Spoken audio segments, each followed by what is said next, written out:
Hello everyone and welcome back, or welcome if you are new. Today's speed build is a small, modern eco home. This build only uses eco lifestyle and one item from university, which is the shower that comes with that pack.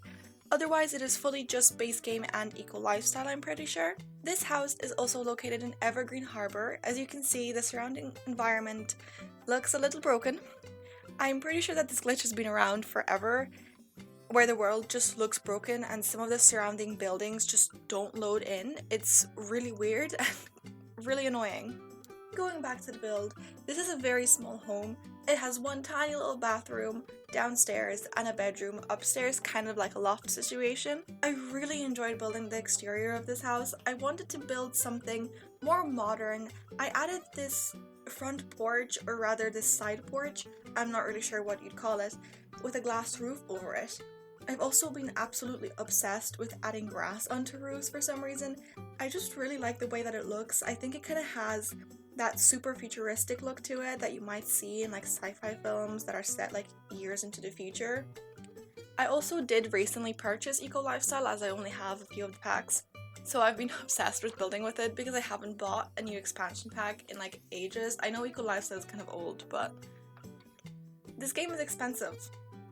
I've also been absolutely obsessed with using eco lifestyle windows.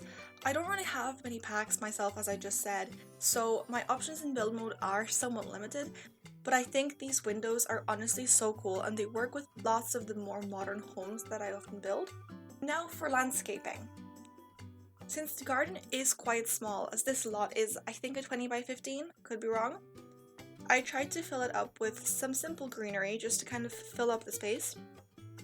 I wanted the garden to look and feel small and almost slightly cluttered with plants.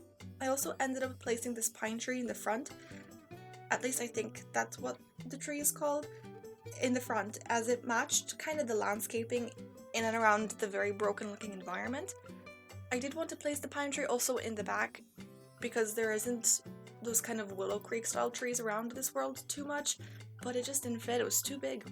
The whole inspiration of this house was the wallpaper that I used on it. I liked how it had various light wood tones, and I've been trying to incorporate more wood into my builds, or just more colors or better color schemes in general.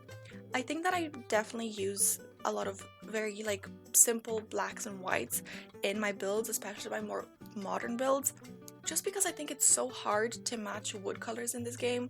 Like, nothing ever matches, so whenever I'm building something more modern, I end up just using black and white swatches and it kind of just turns into this black and white mess. But I've been trying to incorporate more wood colors, and yes, I know, you can most definitely mix and match light wood and dark wood, but I'm not very good at that yet.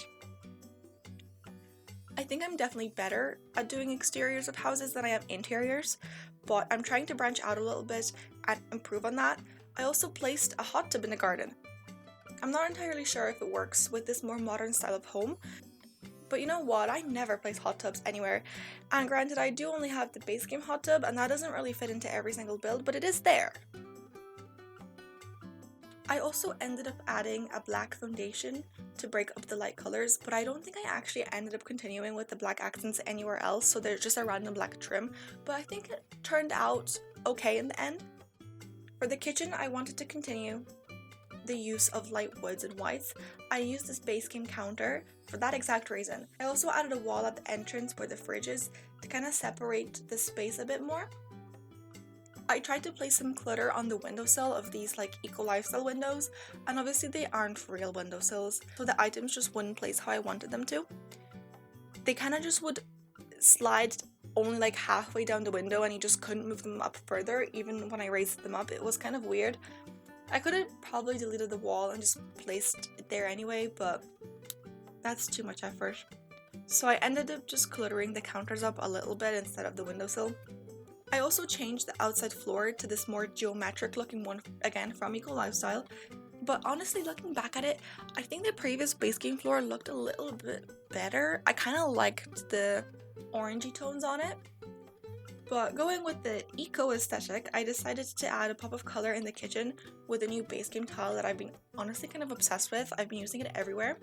I also added this teeny tiny little 2-tile bathroom. and the university shower was added later on. I was originally going to add a full bathroom upstairs and leave it as a half bath downstairs, but then I kind of forgot, so I had to improvise and I added the university shower for this bathroom to function, because all the base game showers are just like big and chunky and just wouldn't have fit in this tiny little house. Other than that, I'm pretty sure this build is literally just base game and eco lifestyle, so you could definitely replace the shower with something else. I really wanted the dining table to have bar height chairs and just be bar height. However, I'm pretty sure the bar height dining table comes with tiny living, so I had to kind of settle for a normal table and chairs. Maybe there's some other packs that also have bar height dining tables and chairs. Out of the packs that I have, it is only tiny living. I also placed this massive sofa by the window. It took up like literally most of the space and I couldn't really fit a TV downstairs, but I did put books downstairs so your Sims can still get their fun need up, if they please. Again, this house is small, so there isn't a lot of space, but I tried to fill up each little bit of space as best as I could to kind of make the home feel cluttered and cozy and homey almost. Another recent obsession of mine, putting bookshelves everywhere.